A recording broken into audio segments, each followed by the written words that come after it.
Today on Dirt Lifestyle, we're going to continue my high-speed air system on my 1-ton swapped Land Rover Discovery.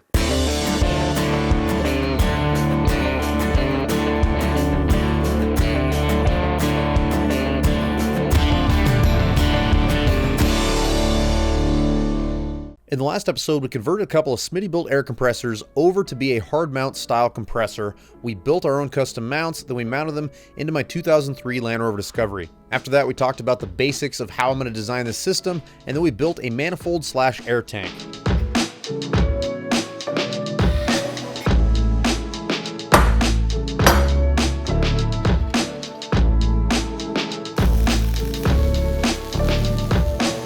Now that I have a solid mounting bracket and location for this tank, we can move forward and start to build all of this out. So starting from the bottom, working our way up, we have a drain. This is all stuff that you can find in an Amazon shopping cart in the description of this video. I always like to do that because I have so many people ask me for links. The Amazon shopping cart is such an easy way to go. So basically this drain is just gonna make it to where I can open up the bottom of the tank, and this is gonna be the lowest point of the tank. We can drain the moisture out without needing any tools. Pretty sweet. So between trips, or when I'm done with the trip, whatever the situation may be, I can just open up this drain, water, air, everything will flow out of the system, and then we can just close it and it'll be ready for the next time we need to use it. Very simple. Also, this is on the bottom, it's exposed, and I don't think we're ever gonna run into an issue because of where it's located, but if we did, I'm gonna carry an extra 1/2-inch plug that all I'd have to do if somehow I damage this is unthread it, put the plug in, and then I can continue on my trip and then just get a new one of these whenever I get home. So the next thing we're gonna install is going to be a pressure switch. The pressure switch is gonna go on the side here. It is a 90 to 120 pressure switch. And in the last video, I kind of talk about why I chose that range. So the way this is gonna work is once the compressors reach 120, or once the system reaches 120 PSI, it's gonna tell the compressors to turn off from this switch. And then once it goes below 90, it's gonna tell the compressors to kick back on. Very simple, and the way these are wired is super simple too. We'll get into that whenever we do our wiring episode on the Discovery. Also, I will have a spare one of these because that's another dumb reason to not have air lockers or any of the other systems that I want to have, is because you have a simple switch like this go out. So in my extra bag of tools, I'm gonna have a couple little parts like that that don't take up much space and are very valuable to have. Then we're gonna work our way up to the top. We're gonna have 2 inlets, one from each compressor, and then 2 outlets, one that's gonna feed our system that is gonna be for our rear airbags and for our lockers. The other one is gonna directly go to 2 air chucks that I'm gonna have in the rear hatches that are gonna make it to where we can fill tires or use air tools or whatever. One thing that I didn't talk about in the last video that I think is really important is that it's a good idea to put a check valve in between your compressor and your tank. So I have 2 little check valves in here. Got them off Amazon, very cheap and very effective and very slim and streamlined. Anytime I built compressor systems like this when I was a plumber, I always put a check valve in there. It's a good idea, it's cheap reassurance, and especially in a dual system like this, this is gonna make it to where our redundancy can pay off in a big way. So if we have a rupture in the line between one of our compressors and the tank, all I have to do is turn off that one compressor, and because there's a check valve in here, it'll make it to where none of the air can escape out of that ruptured line. We'll be able to just run on one compressor, and then whenever we get home from our trip, I'll be able to fix whatever the problem might have been. Also, some people say that these compressors aren't designed to have constant pressure on them. I can't really comment whether or not that's true or not, but just in case, it's just not a bad idea to spend the $4 or $5, get yourself a check valve, and then you're good to go.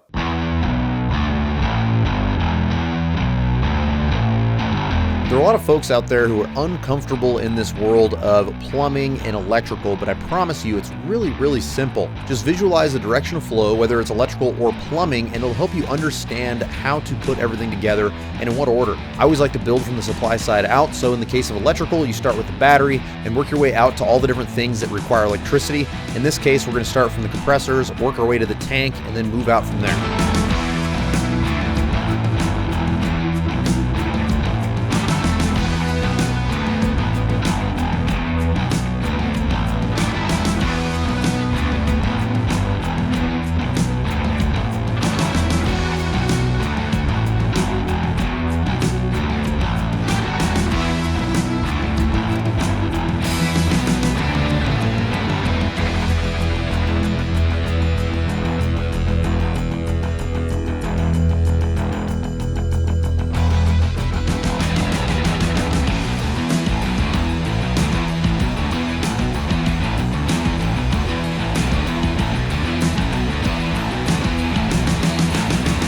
pretty much ready to make our secondary manifold, but before we get to that point, I just want to run through this one more time, make sure that everybody watching can completely follow what it is that I'm doing here. So if you look back behind here, you see the 4 ports that were at the top of our manifold, and like I said on the bench, the 2 outside ports have the check valve, and each one of those goes up to a compressor. So we've got 2 compressors feeding the system. The 2 lines on the inside, one goes up and around the backside of the battery here. This is going to supply our secondary manifold that we're about to build. That's going to supply our lockers. That's going to supply the air to our rear air suspension. And then the other side goes down to this coiled up hose on the floor. And this coiled up hose on the floor is going to be attached to the inside of the chassis, and then it's going to come up into the cab somehow. I haven't figured that out yet, but we will definitely get there. And then we're going to have 2 air outlets on the inside of these gull wing windows. It's kind of dark in there right now. I haven't installed the lights yet, just haven't had time. But we're going to build a bracket somewhere in here. We're going to have an air chuck on each side of these gull wing windows, and then I just have to carry enough line with me to reach the front tire on each side. Then I can fill the tires with air if I want to, or I can use air tools, whatever I need to do. But that is the basics of how this system is going to work. Now that it's no longer on a board, you can see it in real life. Hopefully you can understand it a little bit better. So now I'm going to have to get real creative. We're going to build a manifold to fit in this spot right here. I have some thick chunks of aluminum. We're just going to machine it without machining tools and do our best to make something that's going to meet all of our needs. It's going to have multiple ports. It's going to be kind of crazy, but I think we can do it, and it should be able to fit right there. Check it out.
This DIY air system is coming together quite nicely. This is so difficult to film, so I'm sorry if you guys are having a hard time following along. But this is a manifold that we made out of a chunk of 1" by 4" aluminum, and all I did was drill ports through it with the drill press and then tapped those ports with my tap and die set, and then I was able to basically have one line going in and then multiple ports going out. And what's cool is that this is really expandable, so if I need to add anything to the air system, I'm just going to do it right here, and all I have to do is pull this back out, drill another port, tap it, and then I can supply the next step of this air system. Right now we have airline coming in. It goes into this dryer. It was going to go into a PRV, but I decided to bail on the PRV because it made this a little bit too tall, and I couldn't close the hood without hitting the Street 90. So this rear port here is going to be for our rear air suspension, and then these 2 ports here go to our lockers. Front locker, rear locker, super simple, and then they go into this loom. I like to put airlines into wire loom whenever it travels through the chassis to make sure that we have extra protection against any sort of wear and tear while we're going on the trail. Now this goes down underneath to a bundle of airline that's going to go to the rear. Right now we have, I guess right here, we have 3 airlines, and then once we lose our front locker, because it's going to break away and supply air to the front locker, we now have 2 airlines. Everything's hanging loose, to be clear, because I want to air test it first before we permanently mount anything.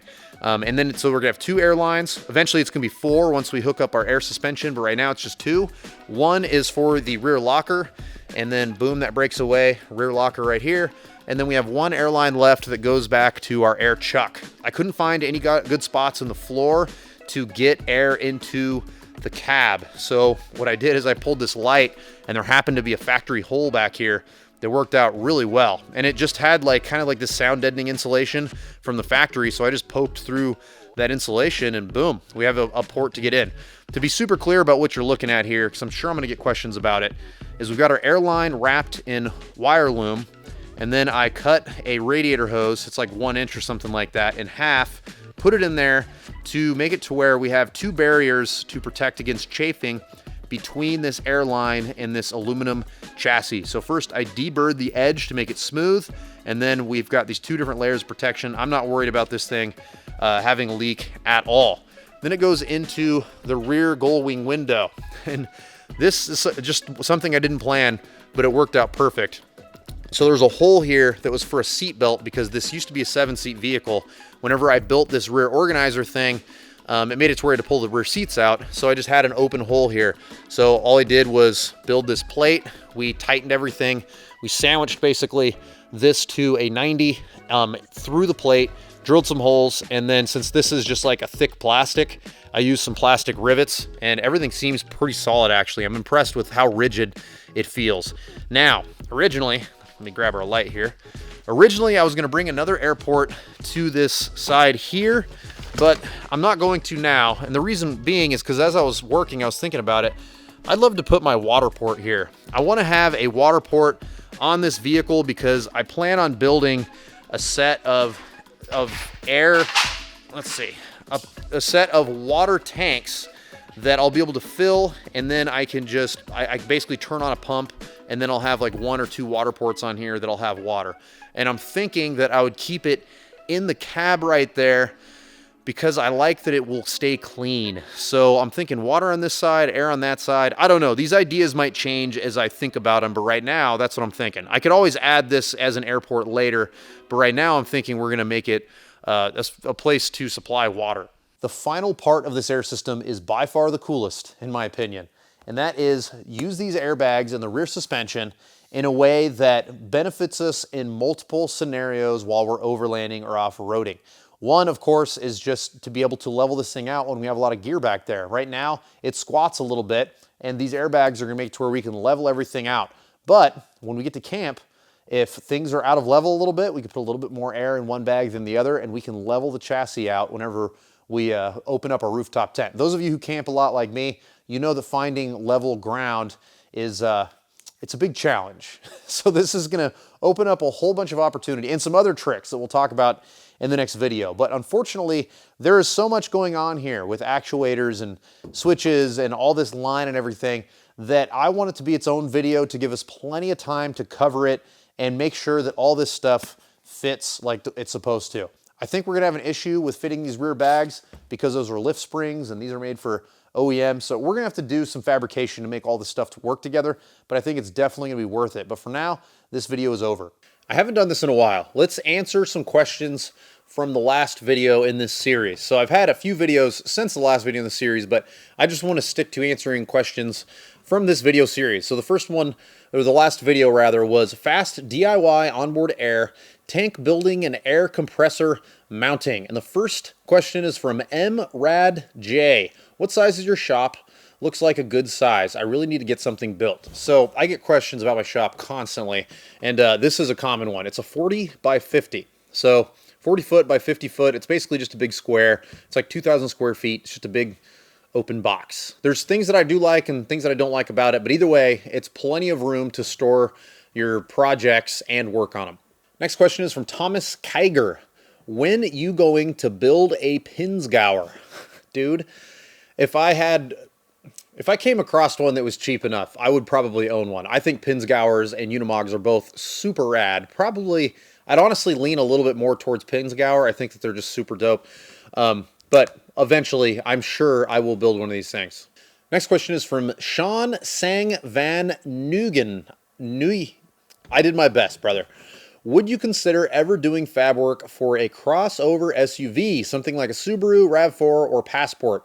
Would be interesting to see how you'd make one of those off-road worthy. First off, I like almost everything you said there. I mean, I would build, honestly, a Passport, a RAV4, or a Subaru, especially if I was doing like a cheap truck challenge kind of thing with like another YouTube channel, which once I finish enough projects in here, you'll probably see me start to do that kind of thing.